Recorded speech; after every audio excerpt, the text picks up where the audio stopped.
नमस्कार, स्वागत है आपका मेरा देश मेरा प्रदेश में। कोटा से बड़ी खबर का रुख कर लेते हैं। भाजपा कार्यकर्ता के घर चस्पा मिला है, सर तन से जुदा का पर्चा।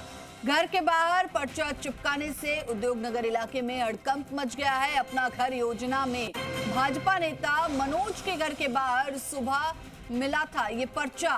इस पर्चे में हाथ से लिखा मिला, अल्लाह के बंदे हैं हम, अब तुझे और तेरे परिवार को नहीं छोड़ने वाले। गुस्ताखे रसूल की एक ही सजा, सर तन से जुदा, सर तन से जुदा। आनंद फानन में उद्योगनगर थाने में पीड़ित परिवार ने गुहार लगाई है। तो बड़ी खबर कोटा से, जहां पर भाजपा कार्यकर्ता के घर के बाहर सर तन से जुदा का हाथ से लिखा हुआ पर्चा किसी ने चिपकाया है, जिसके बाद से उद्योगनगर में हड़कंप मच गया है। फिलहाल पुलिस अब इस मामले की जांच में जुटी है कि आखिर ये पर्चा किसने चस्पा किया है। खबर पर और अधिक जानकारी के लिए हमारे सहयोगी के शर्मा हमारे साथ जुड़ चुके हैं। के उद्योगनगर थाने का ये पूरा मामला है। भाजपा कार्यकर्ता के घर के बाहर सर तन से जुदा का पर्चा किसी ने चस्पा कर दिया है। बिल्कुल, देखिए मामला बेहद गंभीर माना जा रहा है। कोटा पुलिस ने पूरे मामले को गंभीरता से रहते हुए जांच शुरू की है। बीजेपी के कार्यकर्ता मनोज और उनके घर के बाहर एक पर्चा चिपका मिला। जब वो सुबह उन्होंने गेट खोला और तो देखा तो एक पर्चा चिपका हुआ था जिस पर कुछ बातें लिखी हुई थी कि हम अल्लाह के बंदे हैं और तेरे परिवार को हम अब नहीं छोड़ने वाले हैं। इसके साथ ही गुस्सा के रसूल की एक ही सजा, सर तन से जुदा, सर तन से जुदा। ये कुछ लाइनें पर्चे के अंदर लिखी गई हैं। घर के बाहर ही पर्चा चिपकाया गया था और जैसे ही ये पर्चा मनोज ने देखा तो पूरे परिवार में हड़कंप मच गया। बेहद पूरा परिवार सदमे में आ गया। इसके बाद में सभी परिवारजन जो है उन्होंने जाकर के थाने में गुहार लगाई है। कोटा पुलिस से गुहार लगे। कोटा पुलिस के जो अधिकारी है उन्होंने पूरे मामले को गंभीरता से लिया है। एक टीम बनाई गई है जो आसपास के सीसीटीवी कैमरे जो हैं उनकी भी उनसे सर्च किया जा रहा है कि आखिर कौन बदमाश है, किस तरीके से क्यों चिपकाई गई ये चीज। फिलहाल पुलिस की टीमें इस पूरे इन्वेस्टिगेशन में जुटी हुई है। पर्चा एक भाजपा का कार्यकर्ता के घर के बाद चिपका हुआ था, जिससे लेकर के पूरा जो इलाका है, पूरा जो उद्योगनगर थाना इलाका है, एक्सक्लूसिव तस्वीरें भी हम दर्शकों को लगातार दिखा रहे हैं जो पर्चा चस्पा किया गया कार्यकर्ता के घर के बाहर उसकी। लेकिन मैं ये आपसे जानना चाहूंगी कि मनोज को इस बात का पता कब लगा कि उनके घर के बाहर किसी ने इस तरह का नोट लगा के चिपका दिया है, और साथ ही साथ कि घर के बाहर कोई आया होगा, उसने नोट लगाया होगा, क्या किसी की भनक नहीं लगी? देखिए, ये सुबह की घटना है जब मनोज अपने घर से निकला। घर सुबह होने के बाद जब घर का गेट खोला तो एक पर्चा चिपका मिला था जो हाथ से लिखा हुआ है। और अफोर्डेबल हाउस ये योजना है जहाँ पर जो ईडब्ल्यूएस सेक्शन के जो लोग हैं वो वहाँ पर रहते हैं। तो फिलहाल ऐसे में वहाँ कोई सीसीटीवी कैमरा भी नहीं लगा हुआ है।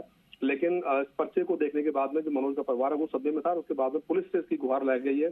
फिलहाल पुलिस आसपास के जो इलाके हैं उनके सीसीटीवी कैमरे को और अभय कमांड के कैमरे को खंगालने की कोशिश कर रही है कि सोसाइटी के अंदर देर रात या कब कौन कौन लोग किसने एंट्री की और उनमें से संदिग्धों की पहचान की जाएगी। उसके बाद में इन्वेस्टिगेशन आगे बढ़ने के बाद में इनकी तलाश पूरी होगी। उसके बाद पूरा खुलासा हो पाएगा आखिर ये किसी की शरारत है या इसका वाकई में कोई मैसेज है, कोई संदेश देना चाहते हैं जिनके द्वारा ये करतूत की गई है।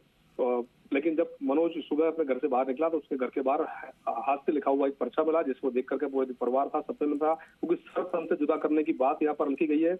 और इस बात को देखने के बाद में पुलिस ने भी इस पूरे मामले को गंभीरता से लिया है। फिलहाल पूरे मामले की जांच की जा रही है और जांच से आगे बढ़ने के बाद पूरा खुलासा हो पाएगा कि आखिर ये किसी की शरारत है या वाकई में कुछ बदमाश किसी घटना को काज करने की बढ़ रहे हैं। जी बिल्कुल के, और अगर ये मजाक है तो बेहद भद्दा मजाक है और किसी ने वाकई में इस तरह का मानस बनाया, इस तरह की सोच रखी है तो ये गंभीर मामला है। साथ ही साथ आपसे ये भी जानना चाहूंगी कि मनोज के परिवार का, मनोज का इस पर क्या कहना है?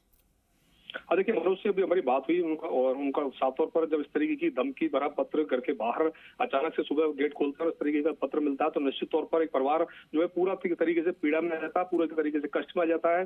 तो मनोज का परिवार पूरी तरीके से अभी सदमे में है और उन्होंने एहतियातन पूरे मामले को बिना कोई समय गंवाए कोटा पुलिस को सूचना दी है, लिखित में शिकायत दी है। पुलिस भी मौके पर पहुंच करके और पूरे इलाके की तफ्तीश कर रही है। फिलहाल इन्वेस्टिगेशन उद्योगनगर थाना पुलिस के द्वारा किया जा रहा है। लेकिन मनोज से जब कोटा पुलिस ने पूछताछ की तो उसने कहा है कि मेरा किसी से शत्रुता नहीं है, लेकिन वो बीजेपी का कार्यकर्ता है तो ऐसे में माना जा रहा है कि हो सकता है किसी न किसी शख्स की शरारत हो। लेकिन ये जो तमाम सवाल है इस पर जैसे पुलिस का इन्वेस्टिगेशन आगे बढ़ेगा उसके बाद ही पूरा खुलासा हो पाएगा कि आखिर ये किसी की शरारत थी या किसी की तरफ से कोई मैसेज देने की कोशिश की गई, लेकिन फिलहाल परिवार पूरी तरीके से सदमे में है।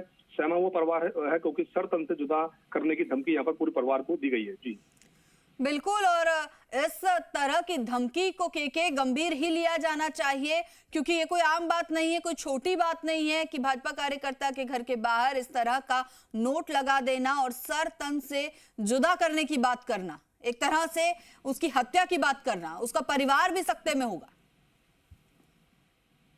बिल्कुल, आपने ठीक कहा कि पूरा जो परिवार है वो पूरी तरीके से सदमे में है, पूरी तरीके से सकते में है परिवार, क्योंकि एक तरीके से पूरी तरीके से क्लियर कट धमकी दी गई है, थ्रेटन किया गया, करने की कोशिश की गई है यहाँ पर, और सरतन से जुदा यानी जान लेने की धमकी जो है वो यहाँ पर लिखित में दी गई है कुछ बदमाशों के द्वारा। अज्ञात बदमाश है हालांकि, लेकिन पुलिस की इन्वेस्टिगेशन के बाद में कुछ जो है चेहरे जो है वो सामने आ पाएंगे कि आखिर कौन ये बदमाश थे, किन्होंने इस तरीके की हरकत की है और इस हरकत के पीछे उनकी जो मंशा है वो क्या क्या मोटिव है, क्या वो करना चाहते थे और किस वजह से धमकाने की का धमकी वाला जो पत्र है वो बीजेपी कार्यकर्ता के बाहर घर के बाहर लगाया जाता है। तो निश्चित तौर पर पुलिस ने भी इस पूरे मामले को गंभीरता से लिया है और सीसीटीवी कैमरों की तलाश के जरिए कोशिश की जा रही है बदमाशों को आइडेंटिफाइड करने की। आसपास के जो लोग हैं उनसे भी पूछताछ की जा रही है, इलाके के जो बदमाश है उनको भी पुलिस को, चूंकि चुनावी समय है ऐसे में पुलिस भी एहतियातन आगे इस पूरे मामले को लेकर के गंभीरता से बढ़ रही है। जी बिल्कुल के और बात सिर्फ चुनाव की नहीं है, बात सिर्फ एक भाजपा कार्यकर्ता की नहीं है, शांतिपूर्ण जो सांप्रदायिक माहौल है कोटा का उसको बिगाड़ने की भी कहीं ना कहीं ये मंशा हो सकती है।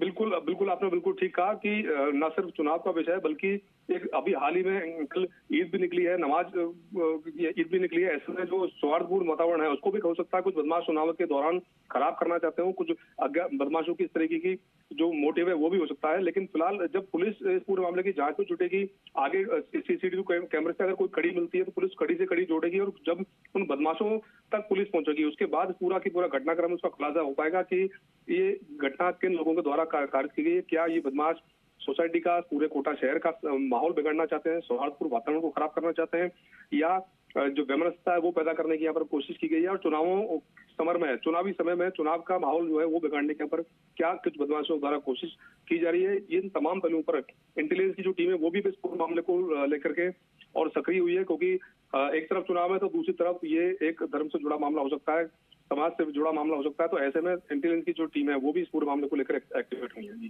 जी शुक्रिया के इस तमाम जानकारी के लिए।